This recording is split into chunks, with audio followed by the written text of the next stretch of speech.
Welcome to Science Academy Pallikaranai, Class 6 Social Science. Happy day, students. We are here to learn our next new chapter from History, chapter number 5, Kings, Kingdoms and an Early Republic. This is part 1 video. Topics to be covered are how some men became rulers, varnas, janapathas, mahajanapathas. How some men became rulers. Choosing leaders or rulers by voting is something that has become common during the last 50 years or so.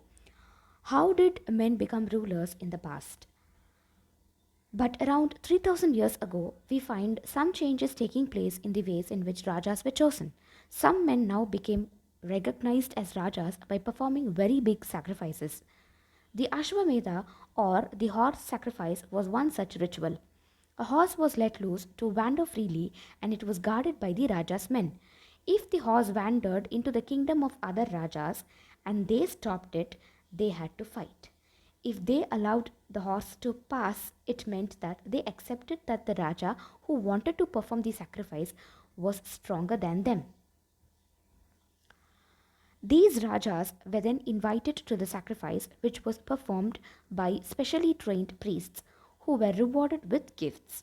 The Raja who organized the sacrifice was recognized as being very powerful, and all those who came brought gifts for him. The Raja was a central figure in these rituals. He often had a special seat, a throne, or a tiger skin. His charioteer, who was his companion in the battlefield and witnessed his exploits, chanted tales of his glory.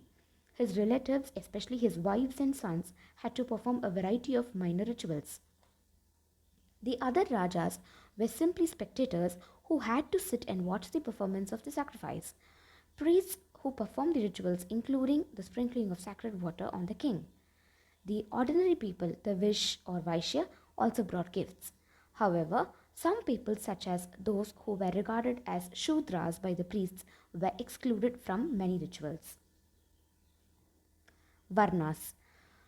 We have many books that were composed in northern part of India, especially in the areas drained by the Ganga and the Yamuna during this period. These books are often called later Vedic because they were composed after the Rig Veda, about which we learnt in the previous chapter. These include the Samaveda, Yajurveda, and Atharva Veda, as well as other books. These were composed by priests and described how rituals were to be performed. They also contained rules about society. There were several different groups in society at this time: priests and warriors, farmers, herders, traders, craftspersons, laborers, fishing folk, and forest people. Some priests and warriors were rich, as were some farmers and traders. Others, including many herders, craftspersons, laborers, fishing folk, hunters, and gatherers, were poor. The priests divided people into four groups called varnas. According to them, each varna had a different set of functions. The first varna was that of the Brahmin. Brahmins were expected to study and teach the Vedas, perform sacrifices, and receive gifts. In the second place were the rulers, also known as Kshatriyas. They were expected to fight battles and protect people. Third were the Vish or the Vaishyas. They were expected to be farmers, herders, and traders. Both the Kshatriyas and the Vaishyas could perform sacrifices. Last were the Shudras, who had to serve the other three groups and could not perform any rituals. Often, women were also grouped with the Shudras. Both women and Shudras were not allowed to study the Vedas. Later, they classified some people as untouchables.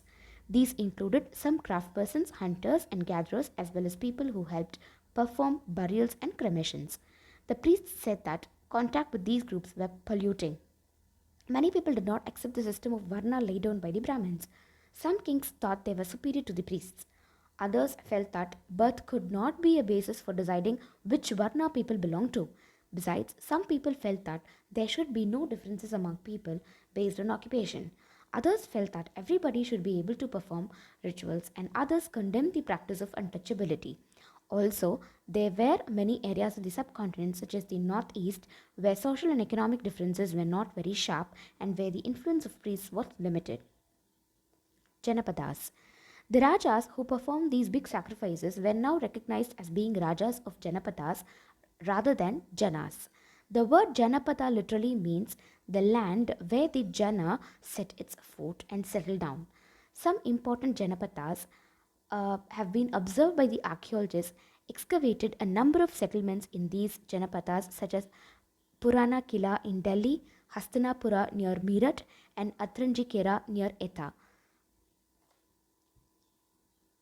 They also grew a variety of crops like rice, wheat, barley, pulses, sugarcane, sesame, and mustard. They made earthen pots. Some of these were grey in color, others were red. One special type of pottery found at these sites is known as painted greyware. As it is obvious from the name, these grey pots had painted designs, usually simple lines and geometric patterns. Mahajanapadas. About 2500 years ago, some Janapadas became more important than others and were known as Mahajanapadas. Most Mahajanapadas had a capital city, many of these were fortified. This means that huge walls of wood, brick, or stone were built around them. Forts were probably built because people were afraid of attacks from other kings and needed protection. It is also likely that some rulers wanted to show how rich and powerful they were by building really large, tall, and impressive walls around their cities. Also, in this way, the land and the people living inside the fortified area could be controlled more easily by the king. Building such huge walls required great deal of planning. Thousands, if not lakhs, of bricks or stones had to be prepared.